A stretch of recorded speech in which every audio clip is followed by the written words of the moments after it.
ডালা tomorrow tomorrow night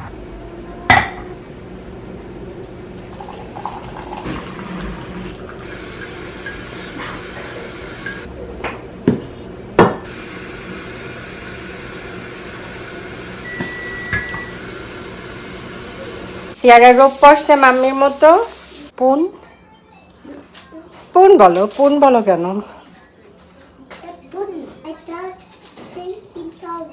কি ওটা বাবল টি খাবা স্ট্র কে বাবল টি বানাই দেয় তোমাকে কি অবস্থা আপুরা কেমন আছো তোমরা আবারও শেয়ার করছি আমাদের নতুন একটা ব্লগ তোমাদের সাথে তো আজকে অবশ্য হচ্ছে আমার স্পেশাল একটা দিনের ব্লগ তোমাদের সাথে শেয়ার করব সেটা তোমরা থাম্বনেল দেখে বুঝতে পেরেছো তো যাই হোক আজকে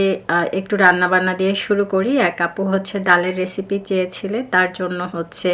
আজকের রেসিপিটা শেয়ার করা মাছ রান্না করলাম আলু বেগুন দিয়ে আর সেই সাথে সবশেষে আমি এখন ডালটা রান্না করব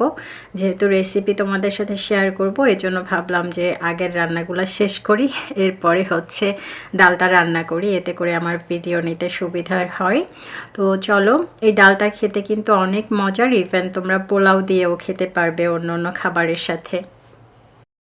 যেহেতু রেসিপি শেয়ার করছি তাই তোমাদের সাথে পরিমাণ সহই শেয়ার করি রাইস কুকারের যেই কাপ আছে সেই কাপের আমি 3 কাপ পরিমাণে মসুর ডাল নিয়ে নিচ্ছি এটা ভিজিয়ে রাখার কোনো দরকার নাই শুধুমাত্র সাথে সাথে ধুয়ে নিলেই হবে আমি কখনো অবশ্যই এভাবে মেপে রান্নাবান্না করি না তবে তোমাদের সাথে যখন রেসিপি শেয়ার করি ঠিক তখনই এভাবে মেপে আর কি শেয়ার করি যাতে তোমাদের বুঝতে সুবিধার হয় প্রথমে আমি হচ্ছে তো তেল দিয়ে দিলাম তার সাথে তেজপাতা এলাচ আর হচ্ছে দারচিনি দিয়ে দিয়েছি এলাচ আছে এখানে 5টা আর হচ্ছে 1 টুকরো দারচিনি সেই সাথে হালকা একটু ভেজে নিয়ে পেঁয়াজ টমেটো কুচি আদা রসুন পেস্ট দিয়ে দিয়েছি আদা রসুন পেস্টটা কিন্তু এই ডালে দিতে হবে এমনিতে আমি যখন ডাল রান্না করি তখন শুধুমাত্র রসুন পেস্ট দেই তবে এই রান্নাটাতে স্পেশাল করে এই ডালটা আমি করলে তখন আদা পেস্টও দেই যেহেতু এখানে গরম মশলাও আছে 3 কাপ ডালের জন্য 1 টেবিল চামচ রসুন পেস্ট আর সেই সাথে 1 চা চামচ আদা পেস্ট দিলেই হবে স্বাদ মতো লবণ দিয়ে আমি এখন পেঁয়াজটা হচ্ছে সফট হওয়ার জন্য অপেক্ষা করব হলুদের গুঁড়ার পরিমাণটা একটু বেশি লাগবে এখানে আছে 1 টেবিল চামচ পরিমাণ আর ধনিয়া জিরে গুঁড়ো আছে 1 চা চামচের থেকেও একটু কম হবে পরিমাণ কারণ খুব বেশি দিলে দেখা যাবে ডালের কালারটা নষ্ট হতে যায় আর আমি মরিচের গুঁড়ো দেই নাই তোমরা চাইলে সামান্য একটু অ্যাড করতে পারো যেহেতু আমি পুরো নাগা মরিচটা এখানে অ্যাড করে দিচ্ছি ঝাল ঝাল হলে এই ডালটা একটু মজার হয় তো আমি শুধু নাগা মরিচের ফ্লেভারটাই চাচ্ছি তোমরা চাইলে এখানে সামান্য একটু মরিচের গুঁড়া অ্যাড করতে পারো আর যাদের কাছে নাগা মরিচ নেই তারা হচ্ছে কাঁচা মরিচটা দিয়ে দিবা পুরো মশলাটা অ্যাড করে একটু সামান্য পানি অ্যাড করে দিয়েছি যাতে মশলাটা ভালোভাবে কষানো যায় তো কষানো হয়ে যাওয়ার পরে এখন ধুয়ে রাখা মসুর ডালগুলো দিয়ে দিয়েছি আর আমরা যেমন খিচুড়ি কিংবা পোলাও হচ্ছে করার আগে এরকম সময় নিয়ে ভেজে নেই এই ডালটাও কিন্তু এই মশলার সাথে ঠিক একটু বেশি সময় নিয়ে সুন্দর করে ভেজে নিতে হবে তো ভেজে নেওয়ার পরে এখন আমি এই যে পানি অ্যাড করে দিচ্ছি পানির পরিমাণটা তোমাদেরকে দেখিয়ে দিব এখানে মানে কম পরিমাণেও দিব না যেহেতু এটা ঘন একটা ডাল হবে মোটামুটি পরিমাণ পানি দিচ্ছি এই যে দেখো এই টাইপের স্প্যাচুলা তোমাদের অনেকেরই আছে এভাবে ধরে দেখলেই বুঝতে পারবে আর আমি একটু আঙুল দিয়েও তোমাদের হচ্ছে পরিমাণটা দেখিয়ে দিচ্ছি মানে 4 আঙুলের মতো দিলেই হবে তার থেকে একটু বেশি আর কি 4 আঙুলের থেকে একটু বেশি পরিমাণ স্প্যাচুলার মাপে হচ্ছে পানিটা দিলেই হবে এখন মিডিয়াম আছে আমি ঢাকনা দিয়ে একদম হচ্ছে যে দেখো সেদ্ধ হওয়া পর্যন্ত অপেক্ষা করব এই ডালটা মানে অল্প আছে বেশ অনেক সময় নিয়ে জাল করে করে করি আমি যে কারণে আমার কাছে মনে হয় যেন আরও বেশি মজার হয় কারণ ডাল যত বেশি জাল পাবে ততই মজার হবে ডালটা দেখতে পেয়েছো তোমরা একদম হচ্ছে মিহি হয়ে গেছে জাল পেতে পেতে তো জালটা কিন্তু বাড়িয়ে এই ডালটা রান্না করা যাবে না তবে ডালটা মানে পানিটা কমে যাবে অল্প আছেই রান্না করতে হবে মিডিয়াম আছে তো এখন হচ্ছে আমি ঘিয়ে হচ্ছে একটা ফোড়ন দিব দেখতে পেয়েছো তোমরা যে একটা মোটামুটি ভালো বড় সাইজের একটা চামচের 3 চা চামচ, টেবিল চামচও বলতে পারো তোমরা, এরকম পরিমাণ আমি ঘি দিয়ে দিয়েছি। তার সাথে পেঁয়াজ রসুন কুচি আর হচ্ছে শুকনো মরিচ এখন ভেজে ব্রাউন হয়ে এলে তখন আমি ডালের মধ্যে দিয়ে দিব। তোমরা চাইলে ঘিয়ের সাথে একটু রান্নার তেলও অ্যাড করতে পারো, যদি না ঘিয়ের পরিমাণটা বেশি দিতে চাও সেক্ষেত্রে তেল অ্যাড করে 2 টেবিল চামচের মতো ঘি অ্যাড করলেই হবে। এই তো এখন বাগার দিয়ে নিলাম, আর বাগারের পরেও আমি হচ্ছে আরও 30 থেকে 35 মিনিটের মতো মিডিয়ামের থেকেও একটু কম আছে চুলায় রাখবো, মানে আরও একটু জাল পাবে এটা। এরপরে হচ্ছে হয়ে গেলে পরে এটাতে যে আমি গরম মশলাটা দিয়েছিলাম সেটা তুলে নিব। আর ডাল রান্নার পুরো সময়টা এভাবে ঢাকনা দিয়েই রান্না করবে। তবে আবারও বলে রাখা ভালো যে এই ডালটা কিন্তু যেহেতু কম আছে হয় সেক্ষেত্রে একটু সময় বেশি লাগবে, আর ডালে যত বেশি জাল পায় ততই কিন্তু মজার হয়। আর যেহেতু এটা হচ্ছে পানির পরিমাণটা একটু কমই, মানে ডালে আমরা একটু পাতলা করে রান্না করলে দেখা যায় যে অনেক বেশি পরিমাণে পানি দেই, জাল পেতে পেতে ডালটা ঘন হয়। এটা কিন্তু পানির পরিমাণটা অতটাও দেয়া না, যে কারণে অল্প আঁচে রান্না করতে হবে, আর বেশি আঁচ দিলে পরে একদম ডালটা বেশি ঘন হয়ে যাবে, তখন ঠিক এরকমটা আর হবে না। তো এভাবে ডাল রান্না করে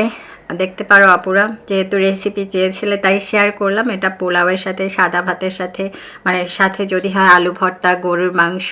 কিংবা অন্য যে কোনো দেশি খাবার, তবে তো আর কথাই নেই, অনেক মজা করে তৃপ্তি করে খাওয়া যায়। এরপরে রেডি হয়ে চলে আসি রাফসান ভাইদের বাসায়। ভাইয়ার আজকে বার্থডে, সেজন্য আর কি সারপ্রাইজ দিতে আমরা আসি।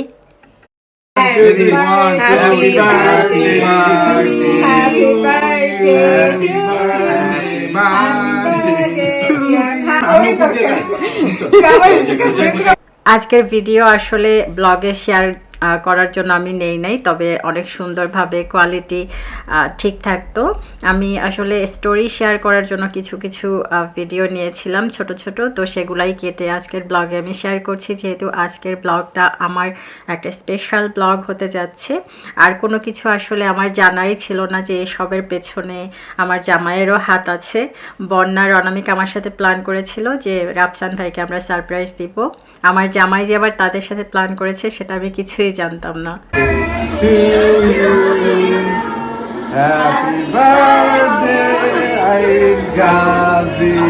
তো আমরা তো ওখানে খেয়ে দিয়ে এরপরে চলে আসি হচ্ছে বন্যাদের বাসায়, আড্ডা দিচ্ছিলাম, মুভি দেখছিলাম। তো এর মধ্যে যখনই রাত 12টা বাজে হঠাৎ করে আর কি আমার জামাই কেক নিয়ে সাথে ভাইয়ারা সবাই এসে আমাকে আর কি সারপ্রাইজটা দিল। আসলে ভাইয়াকে সারপ্রাইজ দিতে চেয়ে মানে আমার কোনো আইডিয়াই ছিল না যে আমার জন্য তারা প্ল্যান করেছে। তো যাই হোক, এরপরে তো বাসায় চলে আসি। বললাম যে আমি তো জানি না, এই কারণে ভিডিওভাবে করা হয় নাই, সবাই হচ্ছে আর কি রেগুলার ভিডিও যেভাবে করে সেভাবে করেছে, আমি সেখান থেকে কেটে কেটে এভাবে আর কি শেয়ার করলাম আজকের ব্লগের জন্য। গতকাল তো সারপ্রাইজ পেলাম সবার কাছ থেকে, খুবই হ্যাপি ছিলাম। আর আজকের দিনটা আরও বেশি সুন্দর হতে যাচ্ছে আমার জন্য, কারণ আমার জামাই আমার পছন্দের একটা গিফট কিনে দিবে। You can if you want. Who's going? দেখো জামাইকে কোথায় নিয়ে এসেছি, ডিওর দেখে বুঝতেই পারছো যে আমি সেই গিফট নিব না। এখানে একটা ব্যাগ আমার অনেক পছন্দের, আর জামাই জিজ্ঞেস করেছিল গতকালই যে আমার বার্থডে উপলক্ষে কী চাই, তো সেই সুযোগটার হাতছাড়া করলাম না, আমিও আমার আবদারটা বলে ফেললাম। আর আলহামদুলিল্লাহ আমার জামাইও আমার আবদারটা পূরণ করতে চলে এসছে। এটা বলতে পারো যে আমার একটা স্বপ্নের মতো স্বপ্নই ছিল, মানে আমার দুটো ব্যাগের স্বপ্ন ছিল, একটা এই তো এখন আর কি পূরণ হতে যাচ্ছে, আরেকটা আসলে আরও বেশি বড়, যেটা ইনশাল্লাহ যদি কখনো আল্লাহ চায় তো পূরণ হবে। আমি জানি যে কোন ব্যাগটা নেব, যে কারণে প্রথমেই ওরা সেটা আর কি দেখালো, সব কিছু দেখে এরপরে সেটা আর কি ওরা প্যাক করে দিল। আর হচ্ছে সেই সাথে পারফিউম সবার জন্য, আর আমার যেহেতু বার্থডে তাই একটা আলাদা করে কার্ডও দিল। You're so welcome. And the receipt is in the bag for you. You happy, mommy? Happy birthday. তো ওখান থেকে আবার বন্যাদের বাসায় আজ ডিনার করার কথা, বন্যা হাঁস রান্না করবে, সেজন্য আবার চলে এসেছি আমরা সরাসরি ওই স্টোর থেকে। আমাদের বছরের শেষ হাঁস। হ্যাঁ, প্রায় শীতের শেষ না, এরপরে তো আর পাওয়া যাবে না। এবার বোঝা যাচ্ছে না শীত কি শেষ হবে কিনা। শীত তো আসলে এভাবে পড়েই নাই এখানে এবার তো শীত ওই পড়ে না। হিসেবে না, হ্যাঁ গতবার কিন্তু ফেব্রুয়ারিতে ইয়ে পড়ছে, স্নো পড়ছে। Snow পড়ছে ফেব্রুয়ারিতে না ভাইয়া জানুয়ারিতে জানো? জানুয়ারিতে পড়ছে সমস্যা ছিল হ্যাঁ ওর বাবা হচ্ছে ওর মা তো খুবই পিতা না ওর মা তো ওভাবে ওকে ওরকম করছে পরের দিন সকালবেলা তো আসো এখন তোমাদের সাথে আমার অনেক বেশি আনন্দের মুহূর্তটা শেয়ার করি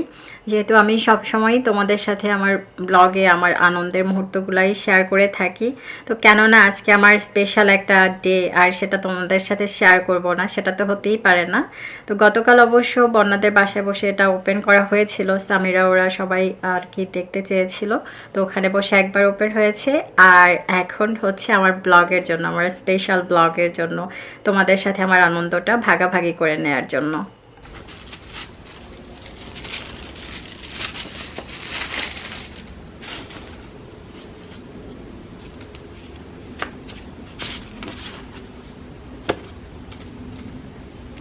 তো চলো ব্যাগটা দেখাই বক্সটা খুলতেই প্রথমে রাখা আছে আমার বার্থডে কার্ড আর সেই সাথে আরও যে যে জিনিসগুলো আছে সেগুলো শেয়ার করি আজকে ব্যাগের যেহেতু গিফটের প্রাইসটা শেয়ার করতে একটু কেমন যেন লাগে তারপরেও না তোমরা জিজ্ঞেস করো অনেকেই আরও আমি দুটো আনবক্সিং ভিডিও করেছিলাম আমার ব্যাগের তো তখন তোমরা জিজ্ঞেস করেছিলে তখন অবশ্য আমি প্রাইসটা শেয়ার করি নাই কমেন্টে অবশ্য রিপ্লাই দিয়েছিলাম তো আজকে ভাবলাম যে তোমাদের জিজ্ঞেস করার আগেই শেয়ার করি এই ব্যাগটা এমনিতে $5,500 আর তোমার ট্যাক্স সহ অলমোস্ট হচ্ছে 6,000-এর কাছাকাছি পড়ে যায় তো এই তো দেখো কোন ব্যাগটা নিয়েছি ওপেন করি অনেক বেশি খুশি লাগছে তোমাদের সাথে শেয়ার করতে এই যে দেখো আমার পছন্দের কালার তো ইনটেক করা আছে যে জিনিসগুলো সেগুলো এখন আমি খুলে ফেলি আর হচ্ছে র্যাপ করাও আছে তো সেটাও আমি রাখবো না আর কি পেপারগুলো যে ওটা তুলে দিব মানে তুলে ফেলবো কারণ ওগুলো দেখা যায় যে লং টাইম থাকলে না একটারও দাগ পড়ে যায় তার থেকে যেহেতু আমি সবসময় ইউজ করব মানে যখন যখন দরকার পড়বে তো তার থেকে ওটা খুলে ফেলাই ভালো আমার আরও একটা ড্রিম ব্যাগ আছে মানে ওটার ধারে কাছেই আমি যেতে পারবো না ওটার দামে দেখা যাবে আমি এটার দুটো ব্যাগ কিনতে পারবো আরও বিশ্বাস করবা কিনা জানি না মানে আমি এত এক্সাইটেড যখনই আমার জামাই বলেছে ইয়েস তো আমি সেই থেকে মানে আমার ঘুম শেষ মানে গত রাতে আমি একটুও ঘুমাতে পারি নাই যে কখন সকালবেলা উঠবো আর কখন স্টোরে যাব এতটাই আনন্দ কাজ করছিল তো এই যে শোল্ডারে নেওয়ার জন্য যে চেনটা এটাও ইনটেক করা ছিল তো ওখান থেকে আমি খুলে দেখে এরপরে এনেছি off of this and I'll bring out your here and so ব্যাগটা যখনই এখানে এনে রাখে মানে দেখা মাত্রই আমার যে কি খুশি লাগছিল মানে বোঝাতে পারবো না তোমাদেরকে আলহামদুলিল্লাহ আমার সব সময় একটা স্বপ্ন ছিল যদি আল্লাহ পাক কখনো আমাকে সামর্থ্য দেয় আমার পছন্দের কিছু ব্র্যান্ডের ব্যাগ আছে যেগুলো আমি কিনলে পরে ওদের স্টোরে যে সরাসরি তারপরে কিনবো এটাও কিন্তু একটা আমার ড্রিমের মধ্যে আমি কখনোই আর কি প্রিলাভ কিংবা হচ্ছে বিভিন্ন ওয়েবসাইটে যে ফেক ব্যাগগুলা দেখা যায় সেই ব্যাগগুলো আর কি আমি কখনোই আর কি কিনবো না এরকমটাই আর কি ছিল যে আল্লাহ আমাকে সামর্থ্য দিলে আমি একদম স্টোর থেকেই কিনবো সেটা যখনই দিক না কেন আলহামদুলিল্লাহ আল্লাহ আমার সেই স্বপ্ন পূরণ করেছেন এজন্যই আরও বেশি আর কি খুশি লাগছে আর এজন্যই আমার যে বাকি ব্যাগগুলো সেগুলোও কিন্তু আমার স্টোরে যেয়ে কেনা অন্যরকম একটা ভালো লাগা কাজ করে স্টোর থেকে কিনলে যেটা আসলে বাসায় বসে কিনলে অতটা খুশি মনে হয় হওয়া যায় না যতটা আর কি স্টোরে যেয়ে দেখে তারপরে কেনা হয় তো যাই হোক আমার খুশির মুহূর্তটা তোমাদের সাথে শেয়ার করে আরও বেশি খুশি লাগছে আলহামদুলিল্লাহ তোমরা দোয়া করো আমাদের জন্য আর আমার দোয়া অবশ্যই তোমাদের সবার জন্য সব সময় থাকবে অনেক অনেক দোয়া করি তোমাদের জন্য আবারও তোমাদের সাথে কথা হবে নতুন ব্লগে সে পর্যন্ত সবাই অনেক ভালো থেকো আল্লাহ হাফেজ